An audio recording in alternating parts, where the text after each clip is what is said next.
जग में शक्ति तेरी न्यारी, संकट हरे भवानी माँ। जो तेरा सुमिरन करता, तेरा हो आशीष वहाँ। जय माता दी।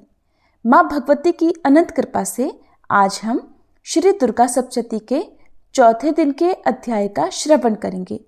ये अध्याय हैं 5, 6, 7 और 8। ये अध्याय माँ दुर्गा के दिव्य चमत्कारों और उनकी अद्भुत लीलाओं का वर्णन करते हैं। माँ की कृपा जिन पर बरसती है, उनके जीवन से समस्त विघ्न और संकट अपने आप ही दूर हो जाते हैं। हे माँ जगदम्बे, जो भी श्रद्धा और भक्ति से आपके इस पावन पाठ को सुन रहे हैं, उनके जीवन से समस्त विघ्न बाधाओं को दूर करें, उन्हें शक्ति, साहस, सुख और समृद्धि प्रदान करें। माँ, आपकी भक्ति का प्रकाश उनके हृदय में सदा जलता रहे और वे आपके चरणों की भक्ति में लीन रहें। जो भी सच्चे मन से आपका स्मरण करे, उसकी हर मनोकामना पूर्ण हो और वह आपके आशीर्वाद का अधिकारी बने। ओम नमः चंडिकाय। मार्कंडेय जी कहते हैं, विशुद्ध ज्ञान ही जिनका शरीर है, तीनों वेद ही जिनके दिव्य नेत्र हैं, जो कल्याण प्राप्ति के हेतु हैं और अपने मस्तक पर अर्धचंद्र का मुकुट धारण करते हैं, उन भगवान शिव को नमस्कार है। मंत्रों का जो अभी कीलक है, अर्थात मंत्रों की सिद्धि में विघ्न उपस्थित करने वाले शाप रूपी कीलक का जो निवारण करने वाला है, उस सप्तशती स्तोत्र को संपूर्ण रूप से जानना चाहिए और जानकर उसकी उपासना करनी चाहिए। यद्यपि सप्तशती के अतिरिक्त अन्य मंत्रों के जप में भी जो निरंतर लगा रहता है, वो भी कल्याण का भागी होता है। उसके भी उच्चाटन आदि कर्म सिद्ध होते हैं और उसे भी समस्त दुर्लभ वस्तुओं की प्राप्ति हो जाती है। फिर भी जो अन्य मंत्रों का जप न करके केवल इस सप्तशती नामक स्तोत्र से ही देवी की स्तुति करते हैं, उन्हें स्तुति मात्र से ही सच्चिदानंद स्वरूपिणी देवी सिद्ध हो जाती हैं। उन्हें अपने कार्य की सिद्धि के लिए मंत्र, औषधि और अन्य किसी साधन के उपयोग की आवश्यकता नहीं रहती। बिना जप के ही उनके उच्चाटन आदि समस्त अभिचारिक कर्म सिद्ध हो जाते हैं। इतना ही नहीं, उनकी संपूर्ण अभीष्ट वस्तुएं भी सिद्ध होती हैं। लोगों के मन में ये शंका थी कि जब केवल सप्तशती की उपासना से अथवा सप्तशती को छोड़कर अन्य मंत्रों की उपासना से भी समान रूप से सब कार्य सिद्ध होते हैं, तब इनमें श्रेष्ठ कौन सा साधन है?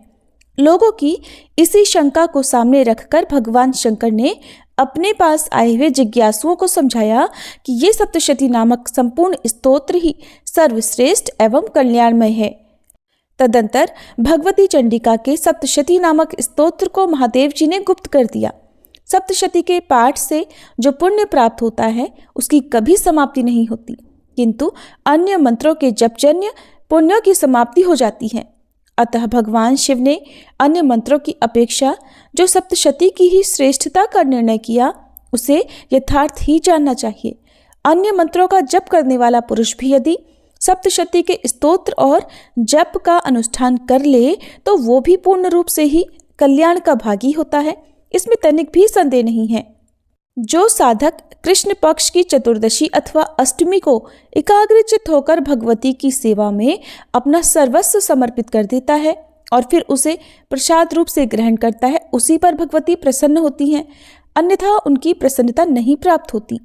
इस प्रकार सिद्धि के प्रतिबंधक रूप कील के द्वारा महादेव जी ने इस स्तोत्र को कीलित कर रखा है।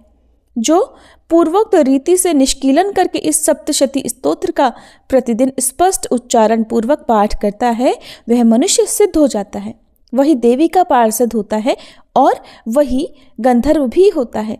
सर्वत्र विचरते रहने पर भी इस संसार में उसे कहीं भी भय नहीं होता। वह अपमृत्यु के वश में नहीं पड़ता और देह त्यागने के बाद मोक्ष प्राप्त कर लेता है। अतः कीलन को जानकर उसका परिहार करके ही सप्तशती का पाठ आरंभ करे। जो ऐसा नहीं करता, उसका नाश हो जाता है। इसलिए कीलक और निष्कीलन का ज्ञान प्राप्त करने पर ही ये स्तोत्र निर्दोष होता है और विद्वान पुरुष इस निर्दोष स्तोत्र का ही पाठ आरंभ करते हैं। स्त्रियों में जो कुछ भी सौभाग्य आदि दृष्टिगोचर होता है, वो सब देवी के प्रसाद का ही फल है। अतः इस कल्याणमय स्तोत्र का सदा जप करना चाहिए। इस स्तोत्र का मंद स्वर से पाठ करने पर स्वल्प फल की प्राप्ति होती है और उच्च स्वर से पाठ करने पर पूर्ण फल की सिद्धि होती है।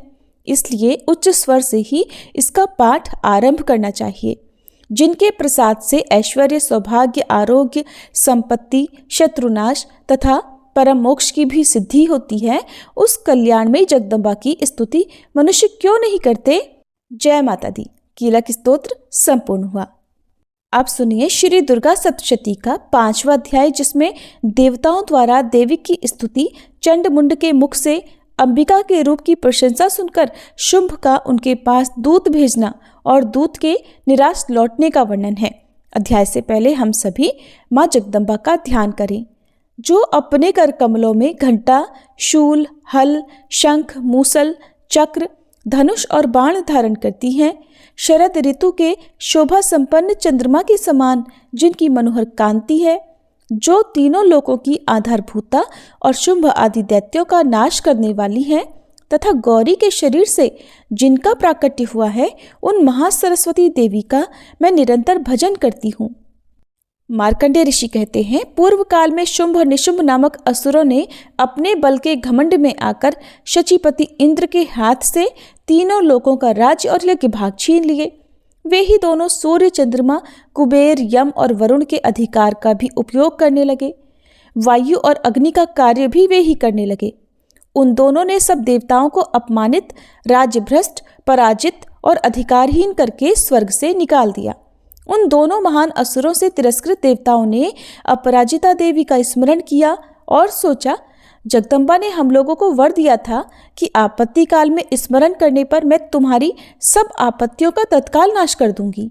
ये विचार कर देवता गिरिराज हिमालय पर गए और वहाँ भगवती विष्णु माया की स्तुति करने लगे। तब देवता बोले, देवी को नमस्कार है, महादेवी शिवा को सर्वदा नमस्कार है, प्रकृति एवं भद्रा को नमस्कार है। हम लोग नियम पूर्वक जगदम्बा को नमस्कार करते हैं। रौद्रा को नमस्कार है, नित्या गौरी एवं धात्री को बारंबार नमस्कार है। ज्योत्सनामयी, चंद्र रूपिणी एवं सुख स्वरूपा देवी को सतत प्रणाम है। शरणागतों का कल्याण करने वाली वृद्धि एवं सिद्धि रूपा देवी को हम बारंबार नमस्कार करते हैं। नैऋति राजाओं की लक्ष्मी तथा शर्वाणी स्वरूपा आप जगदम्बा को बार बार नमस्कार है। दुर्गा, दुर्गपारा, सारा, सर्वकारिणी, ख्याति, कृष्णा और धूम्रा देवी को सर्वदा नमस्कार है। अत्यंत सौम्य तथा अत्यंत रौद्र रूपा देवी को हम नमस्कार करते हैं, उन्हें हमारा बारंबार प्रणाम है। जगत की आधारभूता कृति देवी को बारंबार नमस्कार है। जो देवी सब प्राणियों में विष्णु माया के नाम से कही जाती हैं, उनको नमस्कार, उनको नमस्कार, उनको बारंबार नमस्कार है। जो देवी सब प्राणियों में चेतना कहलाती हैं, उनको नमस्कार, उनको नमस्कार, उनको बारंबार नमस्कार है। जो देवी सब प्राणियों में बुद्धि रूप से स्थित हैं, उनको नमस्कार, उनको नमस्कार, उनको बारंबार नमस्कार है। जो देवी सब प्राणियों में निद्रा रूप से स्थित हैं, उनको नमस्कार, उनको नमस्कार, उनको बारंबार नमस्कार है। जो देवी सब प्राणियों में शुद्धा रूप से स्थित हैं, उनको नमस्कार, उनको नमस्कार, उनको बारंबार नमस्कार है। जो देवी सब प्राणियों में छाया रूप से स्थित हैं, उनको नमस्कार, उनको नमस्कार, उनको बारंबार नमस्कार है। जो देवी सब प्राणियों में शक्ति रूप से स्थित हैं, उनको नमस्कार, उनको नमस्कार, उनको बारंबार नमस्कार है। जो देवी सब प्राणियों में तृष्णा रूप से स्थित हैं, उनको नमस्कार, उनको नमस्कार, उनको बारंबार नमस्कार है। जो देवी सब प्राणियों में शांति रूप से स्थित हैं, उनको नमस्कार, उनको नमस्कार, उनको बारंबार नमस्कार है। जो देवी सब प्राणियों में जाति रूप से स्थित हैं, उनको नमस्कार, उनको नमस्कार, उनको बारंबार नमस्कार है। जो देवी सब प्राणियों में लज्जा रूप से स्थित हैं, उनको नमस्कार, उनको नमस्कार, उनको बारंबार नमस्कार है। जो देवी सब प्राणियों में शांति रूप से स्थित हैं, उनको नमस्कार, उनको नमस्कार, उनको बारंबार नमस्कार है। जो देवी सब प्राणियों में श्रद्धा रूप से स्थित हैं, उनको नमस्कार, उनको नमस्कार, उनको बारंबार नमस्कार है। जो देवी सब प्राणियों में कांति रूप से स्थित हैं, उनको नमस्कार, उनको नमस्कार, उनको बारंबार नमस्कार है। जो देवी सब प्राणियों में लक्ष्मी रूप से स्थित हैं, उनको नमस्कार, उनको नमस्कार, उनको बारंबार नमस्कार है। जो देवी सब प्राणियों में वृत्ति रूप से स्थित हैं, उनको नमस्कार, उनको नमस्कार, उनको बारंबार नमस्कार है। जो देवी सब प्राणियों में स्मृति रूप से स्थित हैं, उनको नमस्कार, उनको नमस्कार, उनको बारंबार नमस्कार है। जो देवी सब प्राणियों में दया रूप से स्थित हैं, उनको नमस्कार, उनको नमस्कार, उनको बारंबार नमस्कार है। जो देवी सब प्राणियों में तुष्टि रूप से स्थित हैं, उनको नमस्कार, उनको नमस्कार, उनको बारंबार नमस्कार है। जो देवी सब प्राणियों में माता रूप से स्थित हैं, उनको नमस्कार, उनको नमस्कार, उनको बारंबार नमस्कार है। जो देवी सब प्राणियों में भ्रांति रूप से स्थित हैं, उनको नमस्कार, उनको नमस्कार, उनको बारंबार नमस्कार है। जो जीवों के इंद्रिय वर्ग की अधिष्ठात्री देवी एवं सब प्राणियों में सदा व्याप्त रहने वाली हैं, उन व्याप्ति देवी को बारंबार नमस्कार है। जो देवी चैतन्य रूप से इस संपूर्ण जगत को व्याप्त करके स्थित हैं, उनको नमस्कार, उनको नमस्कार, उनको बारंबार नमस्कार है। पूर्व काल में अपने अभीष्ट की प्राप्ति होने से देवताओं ने जिनकी स्तुति की तथा देवराज इंद्र ने बहुत दिनों तक जिनका सेवन किया, वह कल्याण की साधनभूता ईश्वरी हमारा कल्याण और मंगल करे तथा सारी आपत्तियों का नाश कर डाले। उद्दंड दैत्यों से सताए हुए हम सभी देवता जिन परमेश्वरी को इस समय नमस्कार करते हैं तथा जो भक्ति से विनम्र पुरुषों द्वारा स्मरण की जाने पर तत्काल ही संपूर्ण विपत्तियों का नाश कर देती हैं, वे जगदम्बा हमारा संकट दूर करें। मार्कंडेय ऋषि कहते हैं, राजन, इस प्रकार जब देवता स्तुति कर रहे थे, उस समय पार्वती देवी गंगा जी के जल में स्नान करने के लिए वहां आई। उन सुंदर भौहों वाली भगवती ने देवताओं से पूछा, आप लोग यहाँ किसकी स्तुति करते हैं? तब उन्हीं के शरीर कोश से प्रकट हुई शिवा देवी बोली, शुंभ दैत्य से तिरस्कृत और युद्ध में निशुंभ से पराजित हो यहाँ एकत्रित हुए ये समस्त देवता ये मेरी ही स्तुति कर रहे हैं। पार्वती जी के शरीर कोश से अंबिका जी का प्रादुर्भाव हुआ था, इसलिए वे समस्त लोकों में कौशिकी कही जाती हैं। कौशिकी के प्रकट होने के बाद पार्वती देवी का शरीर काले रंग का हो गया, इसलिए वे हिमालय पर रहने वाली कालिका देवी के नाम से विख्यात हुई। तदंतर शुंभ निशुंभ के भृत्य चंड मुंड वहां आए और उन्होंने परम मनोहर रूप धारण करने वाली अंबिका देवी को देखा। फिर वे शुंभ के पास जाकर बोले, महाराज, एक अत्यंत मनोहर स्त्री है जो अपनी दिव्य कांति से हिमालय को प्रकाशित कर रही है। वैसा उत्तम रूप कहीं किसी ने भी नहीं देखा होगा। असुरेश्वर, पता लगाइए वो देवी कौन है और उसे ले लीजिए।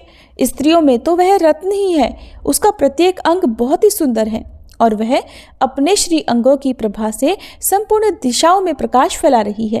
दैत्यराज, अभी वह हिमालय पर ही मौजूद है, आप उसे देख सकते हैं। प्रभु, तीनों लोकों में मणि, हाथी और घोड़े आदि जितने भी रत्न हैं, वे सब इस समय आपके घर में शोभा पाते हैं। हाथियों में रत्नभूत ऐरावत, ये पारिजात का वृक्ष और ये उच्च श्रवा घोड़ा, ये सब आपने इंद्र से ले लिया है। हंसों से जुता हुआ ये विमान भी आपके आंगन में शोभा पाता है। ये रत्नभूत अद्भुत विमान जो पहले ब्रह्मा जी के पास था, अब आपके यहाँ लाया गया है।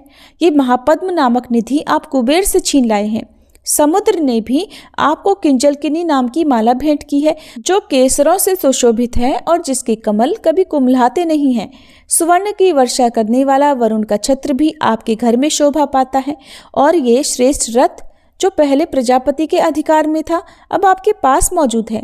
दैत्येश्वर, मृत्यु की उत्क्रांतिदा नाम वाली शक्ति भी आपने छीन ली है और वरुण का पाश तथा समुद्र में होने वाले सब प्रकार के रत्न आपके भाई निशुंभ के अधिकार में हैं। अग्नि ने भी स्वतः शुद्ध किए हुए 2 वस्त्र आपकी सेवा में अर्पित किए हैं। दैत्यराज, इस प्रकार सभी रत्न आपने एकत्रित कर लिए हैं। फिर जो ये स्त्रियों में रत्न स्वरूप कल्याणमयी देवी है, इसे आप क्यों नहीं अपने अधिकार में कर लेते?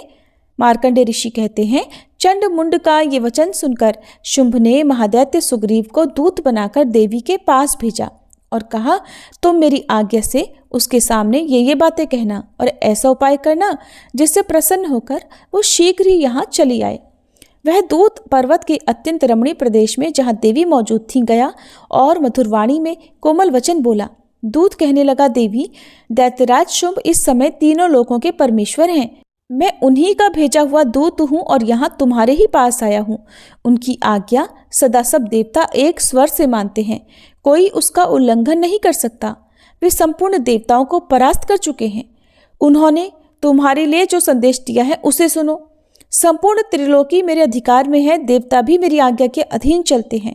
संपूर्ण यज्ञों के भागों को मैं ही पृथक पृथक भोगता हूँ। तीनों लोकों में जितने श्रेष्ठ रत्न हैं वे सब मेरे अधिकार में हैं। देवराज इंद्र का वाहन ऐरावत जो हाथियों में रत्न के समान है मैंने छीन लिया है। क्षीर सागर का मंथन करने से जो अश्वरत्न उच्च श्रवा प्रकट हुआ था उसे देवताओं ने मेरे पैरों पर पड़कर समर्पित किया है। सुंदरी, उनके सिवा और भी जितने रत्नभूत पदार्थ देवताओं, गंधर्वों और नागों के पास थे वे सब मेरे ही पास आ गए हैं। देवी, हम लोग तुम्हें संसार की स्त्रियों में रत्न मानते हैं, इसलिए तुम हमारे पास आ जाओ, क्योंकि रत्नों का उपभोग करने वाले हम ही हैं।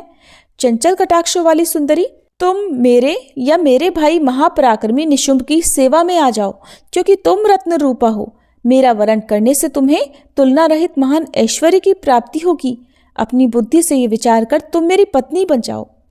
ऋषि कहते हैं, दूत के ऐसा कहने पर कल्याणमयी भगवती दुर्गा देवी जो इस जगत को धारण करती हैं मन ही मन गंभीर भाव से मुस्कुराई और इस प्रकार बोली। देवी ने कहा, दूत, तुमने सत्य कहा है, इसमें तनिक भी मिथ्या नहीं है। शुंभ तीनों लोकों का स्वामी है और निशुंभ भी उसी के समान पराक्रमी है, किंतु इस विषय में मैंने जो प्रतिज्ञा कर ली है उसे मिथ्या कैसे करूं? मैंने अपनी अल्प बुद्धि के कारण पहले से जो प्रतिज्ञा कर रखी है उसे सुनो। जो मुझे संग्राम में जीत लेगा, जो मेरे अभिमान को चूर्ण कर देगा तथा संसार में जो मेरे समान बलवान होगा वही मेरा स्वामी होगा। इसलिए शुंभ अथवा महादैत्य निशुंभ स्वयं ही मेरे यहाँ पधारे और मुझे जीतकर शीघ्र ही मेरा पाणी ग्रहण कर ले। इसमें विलंब की क्या आवश्यकता है? दूत बोला, देवी, तुम घमंड में भरी हो, मेरे सामने ऐसी बातें ना करो। तीनों लोकों में कौन ऐसा पुरुष है जो शुंभ निशुंभ के सामने खड़ा हो सके? देवी, अन्य दैत्यों के सामने भी सारे देवता युद्ध में नहीं ठहर सकते, फिर तुम अकेली स्त्री होकर कैसे ठहर सकती हो? जिन शुंभ आदि दैत्यों के सामने इंद्र आदि सब देवता भी युद्ध में खड़े नहीं हुए, उनके सामने तुम स्त्री होकर कैसे जाओगी? इसलिए तुम मेरे ही कहने से शुंभ निशुंभ के पास चली चलो। ऐसा करने से तुम्हारे गौरव की रक्षा होगी, नहीं तो जब वे केश पकड़कर घसीटेंगे तब तुम्हें अपनी प्रतिष्ठा खोकर जाना पड़ेगा।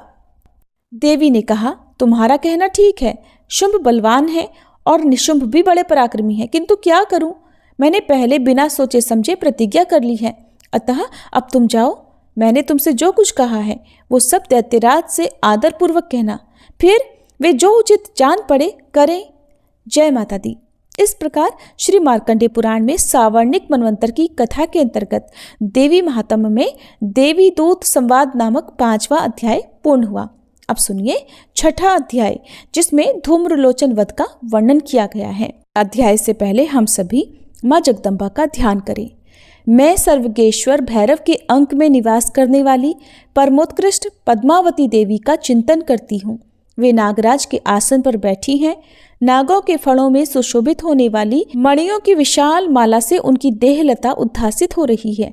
सूर्य के समान उनका तेज है। 3 नेत्र उनकी शोभा बढ़ा रहे हैं।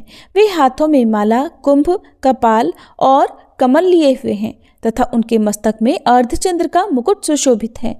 मार्कंडेय ऋषि कहते हैं, देवी का ये कथन सुनकर दूत को बड़ा अमर्ष हुआ और उसने दैत्यराज के पास जाकर सब समाचार विस्तार पूर्वक कह सुनाया।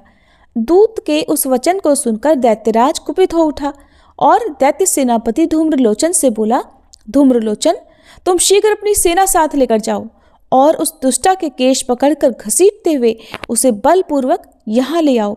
उसकी रक्षा करने के लिए यदि कोई दूसरा खड़ा हो तो वह देवता, यक्ष अथवा गंधर्व ही क्यों न हो, उसे अवश्य मार डालना। मार्कंडेय ऋषि कहते हैं, शुंभ के इस प्रकार आज्ञा देने पर वह धूम्रलोचन दैत्य 60,000 असुरों की सेना को साथ लेकर वहां से तुरंत चल दिया। वहां पहुंचकर उसने हिमालय पर रहने वाली देवी को देखा और ललकार कर कहा, अरे तू शुंभ निशुंभ के पास चल। यदि इस समय प्रसन्नतापूर्वक मेरे स्वामी के समीप नहीं चलेगी तो मैं बलपूर्वक केश पकड़कर घसीटते हुए तुझे ले चलूंगा। देवी बोली, तुम्हें दैत्यों के राजा ने भेजा है, तुम स्वयं भी बलवान हो और तुम्हारे साथ विशाल सेना भी है। ऐसी दशा में यदि मुझे बलपूर्वक ले चलोगे तो मैं तुम्हारा कर क्या सकती हूँ? मार्कंडेय ऋषि कहते हैं, देवी के ऐसा कहने पर असुर धूम्रलोचन उनकी ओर दौड़ा। तब अंबिका ने हुम शब्द के उच्चारण मात्र से उसे भस्म कर दिया। फिर तो क्रोध में भरी हुई दैत्यों की विशाल सेना और अंबिका ने एक दूसरे पर तीखे सायकों, शक्तियों तथा फरसों की वर्षा आरंभ कर दी। इतने में ही देवी का वाहन सिंह क्रोध में भरकर भयंकर गर्जना करके गर्दन के बालों को हिलाता हुआ असुरों की सेना में कूद पड़ा। उसने कुछ दैत्यों को पंजों की मार से, कितनों को अपने जबड़ों से और कितने ही महादैत्यों को पटककर ओंठ की दाढ़ों से घायल करके मार डाला। उस सिंह ने अपने नखों से कितनों के पेट फाड़ डाले और थप्पड़ मारकर कितनों के सिर धड़ से अलग कर दिए, कितनों की भुजाएं और मस्तक काट डाले तथा अपनी गर्दन के बाल हिलाते हुए उसने दूसरे दैत्यों के पेट फाड़कर उनका रक्त चूस लिया। अत्यंत क्रोध में भरे हुए देवी के वाहन उस महाबली सिंह ने क्षण भर में ही असुरों की सारी सेना का संहार कर डाला। शुंभ ने जब सुना कि देवी ने धूम्रलोचन असुर को मार डाला और उसके सिंह ने सारी सेना का सफाया कर डाला, तब उस दैत्यराज को बड़ा क्रोध हुआ। उसके होंठ कांपने लगे। उसने चंड और मुंड नामक दो महादैत्यों को आज्ञा दी, हे चंड और हे मुंड, तुम लोग बहुत बड़ी सेना लेकर वहां जाओ। उस देवी के केश पकड़कर अथवा उसे बांधकर शीघ्र यहाँ ले आओ। यदि इस प्रकार उसको लाने में संदेह हो तो युद्ध में सब प्रकार के अस्त्र शस्त्रों और समस्त आसुरी सेना का प्रयोग करके उसकी हत्या कर डालना। उस दुष्टा की हत्या होने और सिंह के मारे जाने पर उस अंबिका को बांधकर साथ लेकर शीघ्र ही लौट आना। जय माता दी। इस प्रकार श्री मार्कंडेय पुराण में सावर्णिक मनवंतर की कथा के अंतर्गत देवी महात्म्य में धूम्रलोचन वध नामक छठा अध्याय पूर्ण हुआ। अब सुनिए सातवां अध्याय, जिसमें चंड और मुंड के वध का वर्णन किया गया है। मार्कंडेय ऋषि कहते हैं, तदंतर शुंभ की आज्ञा पाकर वे चंड, मुंड आदि दैत्य चतुरंगिणी सेना के साथ अस्त्र शस्त्र से सुसज्जित होकर चल पड़े। फिर गिरिराज हिमालय के स्वर्णमय ऊंचे शिखर पर पहुंचकर उन्होंने सिंह पर बैठी देवी को देखा। वे मंद मंद मुस्कुरा रही थी। उन्हें देखकर दैत्य लोग तत्परता से पकड़ने का उद्योग करने लगे। किसी ने धनुष तान लिया, किसी ने तलवार संभाली और कुछ लोग देवी के पास आकर खड़े हो गए। तब अंबिका ने उन शत्रुओं के प्रति बड़ा क्रोध किया। उस समय क्रोध के कारण उनका मुख काला पड़ गया, ललाट में भौहें टेढ़ी हो गईं और वहां से तुरंत विकराल मुखी काली प्रकट हुई, जो तलवार और पाश लिए हुए थी। वे विचित्र खटवांग धारण किए और चीते के चर्म की साड़ी पहने नर मुंडों की माला से विभूषित थी। उनके शरीर का मांस सूख गया था, केवल हड्डियों का ढांचा था, जिससे वे अत्यंत भयंकर लग रही थी। उनका मुख बहुत विशाल था। जीभ लपलपाने के कारण वे और भी डरावनी प्रतीत होती थी। उनकी आंखें भीतर को धंसी हुई और कुछ लाल थीं। वे अपनी भयंकर गर्जना से संपूर्ण दिशाओं को गुंजा रही थीं। बड़े बड़े दैत्यों का वध करती हुई वे कालिका देवी बड़े वेग से दैत्यों की उस सेना पर टूट पड़ी और सबको भक्षण करने लगी। वे पार्श्व रक्षकों, अंकुशधारी महावतों, योद्धाओं और घंटा सहित कितने ही हाथियों को एक ही हाथ से पकड़कर मुंह में डाल लेती थी। इसी प्रकार घोड़े, रथ और सारथी के साथ रथी सैनिकों को मुंह में डालकर वे उन्हें बड़े भयानक रूप से चबा डालती थी। किसी के बाल पकड़ लेती, किसी का गला दबा देती, किसी को पैरों से कुचल डाल देती और किसी को छाती के धक्के से गिराकर मार डालती थी। वे असुरों के छोड़े हुए बड़े बड़े अस्त्र शस्त्र मुंह से पकड़ लेती और रोष में भरकर उनको दांतों से पीस डालती थी।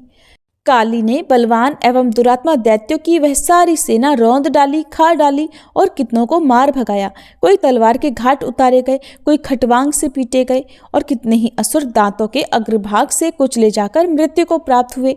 इस प्रकार देवी ने असुरों की उस सारी सेना को क्षण भर में मार गिराया। ये देख चंड उन अत्यंत भयानक काली देवी की ओर दौड़ा तथा महादैत्य मुंड ने भी अत्यंत भयंकर बाणों की वर्षा से तथा हजारों बार चलाए हुए चक्रों से उन भयानक नेत्रों वाली देवी को आच्छादित कर दिया। वे अनेकों चक्र देवी के मुख में समाते हुए ऐसे जान पड़े मानो सूर्य के बहुतेरे मंडल बादलों के उदर में प्रवेश कर रहे हों। तब भयंकर गर्जना करने वाली काली ने अत्यंत रोष में भरकर विकट अट्टहास किया। उस समय उनके विकराल बदन के भीतर कठिनता से देखे जा सकने वाले दांतों की प्रभा से वे अत्यंत उज्जवल दिखाई देती थी। देवी ने बहुत बड़ी तलवार हाथ में लेकर हंग का उच्चारण करके चंड पर धावा किया और उसके केश पकड़कर उसी तलवार से उसका मस्तक काट डाला। चंड को मारा गया देखकर मुंड भी देवी की ओर दौड़ा। तब देवी ने रोष में भरकर उसे भी तलवार से घायल करके धरती पर सुला दिया। महापराक्रमी चंड और मुंड को मारा गया देख मरने से बची हुई बाकी सेना भय से व्याकुल हो चारों ओर भाग गई। तदंतर काली ने चंड और मुंड का मस्तक हाथ में लेकर चंडिका के पास जाकर प्रचंड अट्टहास करते हुए कहा, देवी, मैंने चंड और मुंड नामक इन 2 महापशुओं को तुम्हें भेंट किया है। अब युद्ध यज्ञ में तुम शुंभ और निशुंभ का स्वयं ही वध करना। मार्कंडेय ऋषि कहते हैं, वहां लाए हुए उन चंड मुंड नामक महादैत्यों को देखकर कल्याणमयी चंडी ने काली से मधुर वाणी में कहा, देवी, तुम चंड और मुंड को लेकर मेरे पास आई हो, इसलिए संसार में चामुंडा के नाम से अब तुम्हारी ख्याति होगी। जय माता दी। इस प्रकार श्री मार्कंडेय पुराण में सावर्णिक मनवंतर की कथा के अंतर्गत देवी महात्म्य में चंड मुंड वध नामक 7वां अध्याय पूर्ण हुआ। अब सुनिए श्री दुर्गा सप्तशती का 8वां अध्याय, जिसमें रक्तबीज वध का वर्णन किया गया है। और अध्याय से पहले हम सब मिलकर माँ भगवती का ध्यान करें। मैं अणिमा आदि सिद्धिमयी किरणों से आवृत भवानी का ध्यान करती हूँ। उनके शरीर का रंग लाल है, नेत्रों में करुणा लहरा रही है तथा हाथों में पाश, अंकुश, बाण और धनुष शोभा पाते हैं। मार्कंडेय ऋषि कहते हैं, चंड और मुंड नामक दैत्यों के मारे जाने और बहुत सी सेना का संहार हो जाने पर दैत्यों के राजा प्रतापी शुंभ के मन में बड़ा क्रोध हुआ और उसने दैत्यों की संपूर्ण सेना को युद्ध के लिए कूच करने की आज्ञा दी।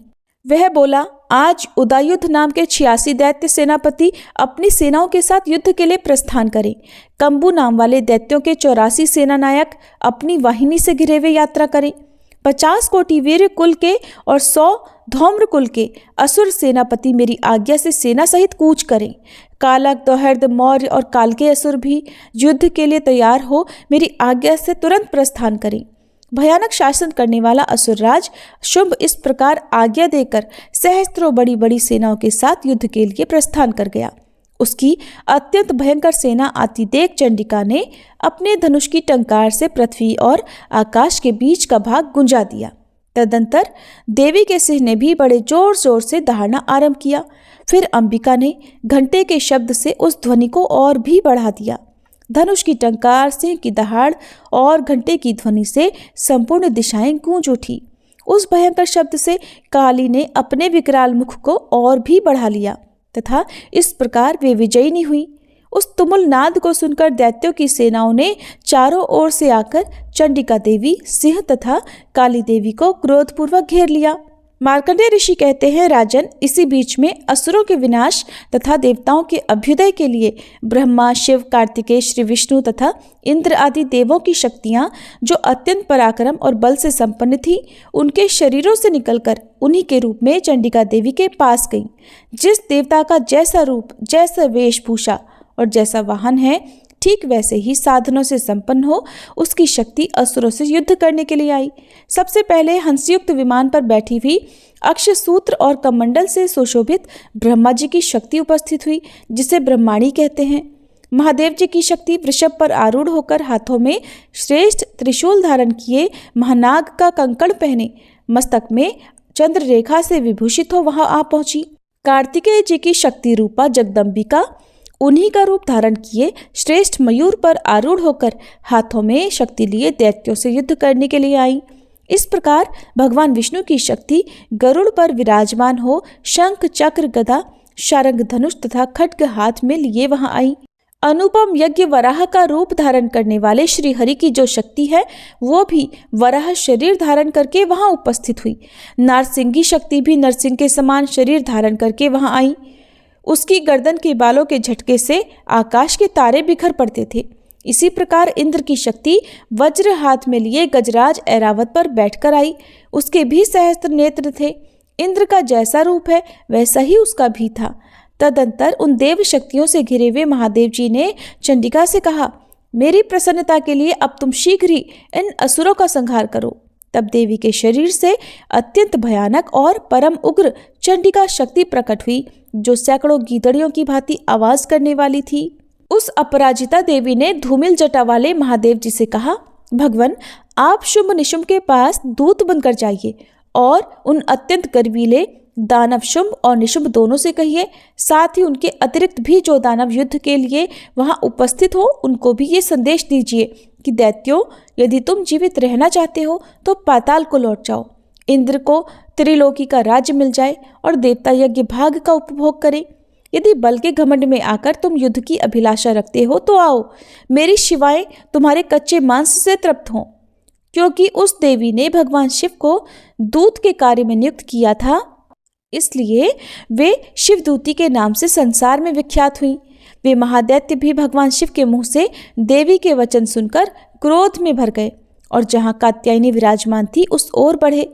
तदंतर वे दैत्य अमर्ष में भरकर पहले ही देवी के ऊपर बाण, शक्ति और रिष्टि आदि अस्त्रों की वर्षा करने लगे। तब देवी ने भी खेल ही खेल में धनुष की टंकार की और उससे छोड़े हुए बड़े बड़े बाणों द्वारा दैत्यों के चलाए हुए बाण, शूल, शक्ति और फरसों को काट डाला।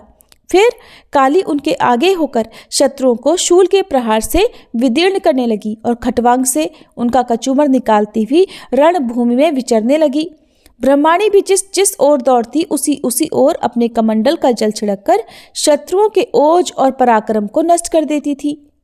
माहेश्वरी ने त्रिशूल से तथा वैष्णवी ने चक्र से और अत्यंत क्रोध में भरी हुई कुमार कार्तिकेय की शक्ति ने शक्ति से दैत्यों का संहार आरंभ किया। इंद्र शक्ति के वज्र प्रहार से विदीर्ण हो सैकड़ों दैत्य दानव रक्त की धारा बहाते हुए पृथ्वी पर सो गए। वाराही शक्ति ने कितनों को अपनी थूथन की मार से नष्ट किया, दाढ़ों के अग्रभाग से कितनों की छाती छेद डाली और कितने ही दैत्य उसके चक्र की चोट से विदीर्ण होकर गिर पड़े। नारसिंही भी दूसरे महादैत्यों को अपने नखों से विदीर्ण करके खाती और सिंहनाद से दिशाओं और आकाश को गुंजाती हुई युद्ध क्षेत्र में विचरने लगी। कितने ही असुर शिवदूती के प्रचंड अट्टहास से अत्यंत भयभीत हो पृथ्वी पर गिर पड़े और गिरने पर उन्हें शिवदूती ने उसी समय अपना ग्रास बना लिया। इस प्रकार क्रोध में भरे हुए मातृगणों को नाना प्रकार के उपायों से बड़े बड़े असुरों का मर्दन करते देख दैत्य सैनिक भाग खड़े हुए। मातृगणों से पीड़ित दैत्यों को युद्ध से भागता देख रक्तबीज नामक महादैत्य क्रोध में भरकर युद्ध करने के लिए आया। उसके शरीर से जब रक्त की बूंदें पृथ्वी पर गिरती तब उसी के समान शक्तिशाली एक दूसरा महादैत्य पृथ्वी पर पैदा हो जाता। महाअसुर रक्तबीज हाथ में गदा लेकर इंद्र शक्ति के साथ युद्ध करने लगा। तब ऐन्द्री ने अपने वज्र से रक्तबीज को मारा। वज्र से घायल होने पर उसके शरीर से बहुत सा रक्त चूने लगा, जिससे उसी के समान रूप तथा पराक्रम वाले योद्धा उत्पन्न होने लगे। उसके शरीर से रक्त की जितनी बूंदें गिरी उतने ही पुरुष उत्पन्न हो गए। वे सब रक्तबीज के समान ही वीर्यवान, बलवान तथा पराक्रमी थे। वे रक्त से उत्पन्न होने वाले पुरुष भी अत्यंत भयंकर अस्त्र शस्त्रों का प्रहार करते हुए वहां मातृगणों के साथ घोर युद्ध करने लगे। पुनः वज्र के प्रहार से जब उसका मस्तक घायल हुआ तब रक्त बहने लगा और उससे हजारों पुरुष उत्पन्न हो गए। वैष्णवी ने युद्ध में रक्तबीज पर चक्र का प्रहार किया और ऐन्द्री ने उस दैत्य सेनापति को गदा से चोट पहुंचाई। वैष्णवी के चक्र से घायल होने पर उसके शरीर से जो रक्त बहा और उससे जो उसी के बराबर आकार वाले सहस्त्रों महादैत्य प्रकट हुए, उनके द्वारा संपूर्ण जगत व्याप्त हो गया। कौमारी ने शक्ति से, वाराही ने खड्ग से और महेश्वरी ने त्रिशूल से महादैत्य रक्तबीज को घायल किया।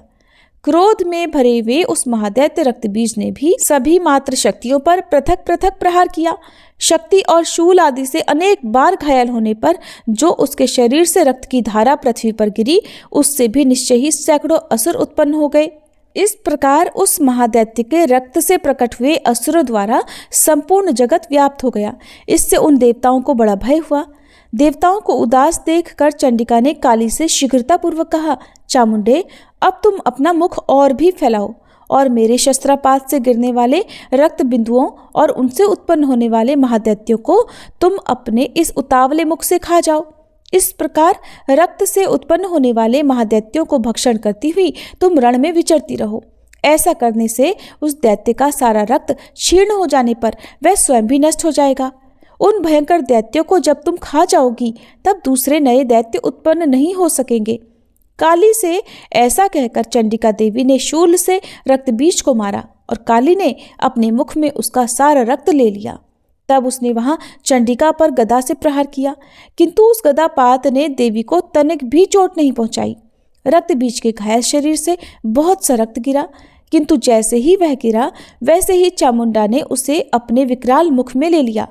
रक्त गिरने से काली के मुख में जो महादैत्य उत्पन्न हुए उन्हें भी वह चट कर गई और उसने रक्तबीज का रक्त भी पी लिया। तदंतर देवी ने रक्तबीज को, जिसका रक्त चामुंडा ने पी लिया था, वज्र, बाण, खड्ग तथा रिष्टि आदि से मार डाला। राजन, इस प्रकार शस्त्रों के समुदाय से आहत और रक्तहीन हुआ महादैत्य रक्तबीज पृथ्वी पर गिर पड़ा। नरेश्वर, इससे देवताओं को अनुपम हर्ष की प्राप्ति हुई और मातृगण उन असुरों के रक्तपान के मद से उद्धत सा होकर नृत्य करने लगा। जय माता दी। आज माँ दुर्गा की कृपा से श्री दुर्गा सप्तशती के चौथे दिन के अध्याय पूर्ण हुए।